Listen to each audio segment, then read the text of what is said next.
The greater power. What is really thought of this greater power? At first, I thought of karma. How if I leave my past and start fresh, this will help me.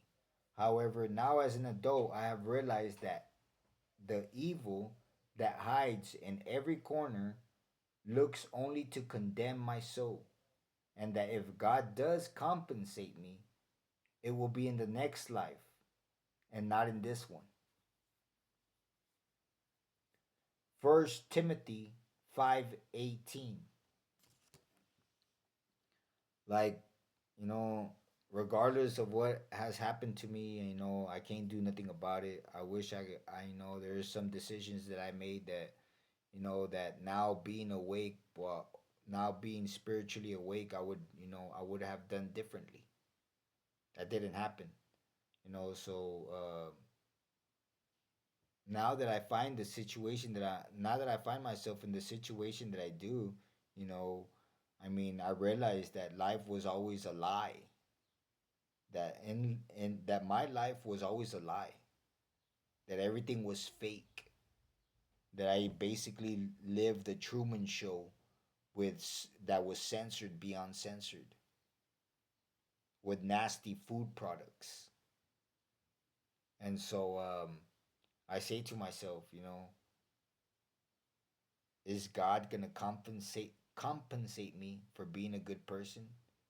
Am I gonna get a reward for working, for working, for being good? When am I gonna be allowed to? When are they gonna leave me alone? I got five birds going on outside.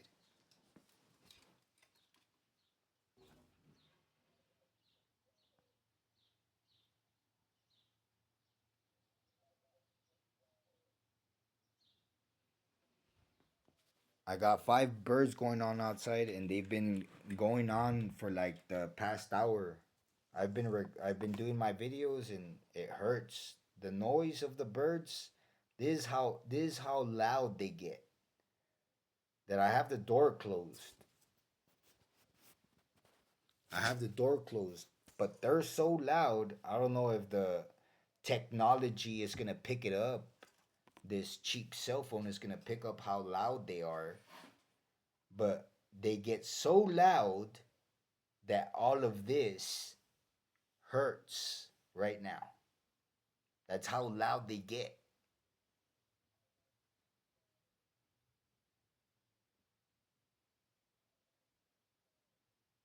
Gets really intensive. There's this white noise. And I have the refrigerator off because if not, that would be giving secondary. There's this white noise, there's traffic, cars coming in and out. This is a closed neighborhood. This is a closed neighborhood. It's closed. There's hardly any cars here because everybody's poor. And yet there's no way out. Like there's a dead end. It's a closed neighborhood. And the back of the neighborhood there's nobody. On that side of the neighborhood there's nobody.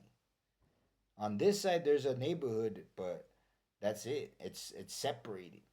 It's closed. And there's traffic coming in and out non-stop.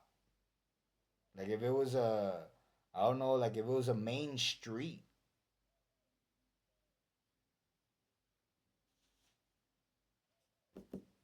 But anyways,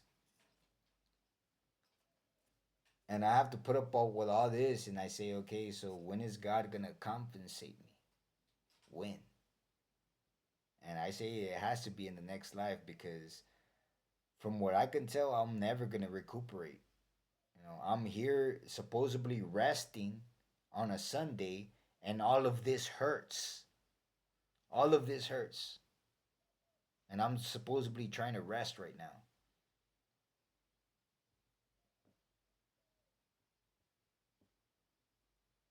And tomorrow I have to work. Tomorrow I have to water, and tomorrow I have to do this, and tomorrow, and every day it feels like an obstacle course. I can't do nothing. I have to be massaging myself right here constantly, and then to be able to do something.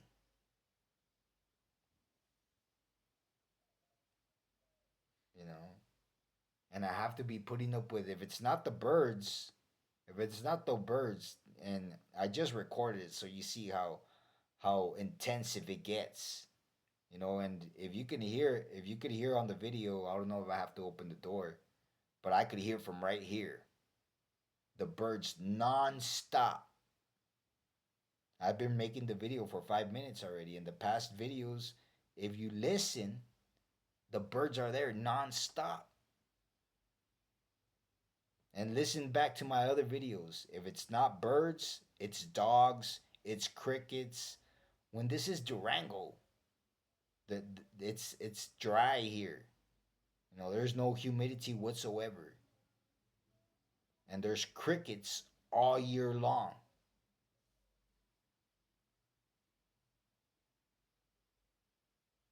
And you're to say, what is it?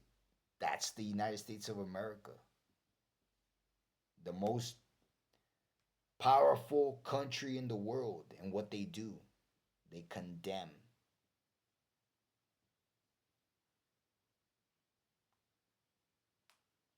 I grew up over there where there was knives and guns, and instead of kites instead of kites, or rollerblades within reach, there was guns and bandanas and knives and all types of things all laying around. It was an Easter egg hunt.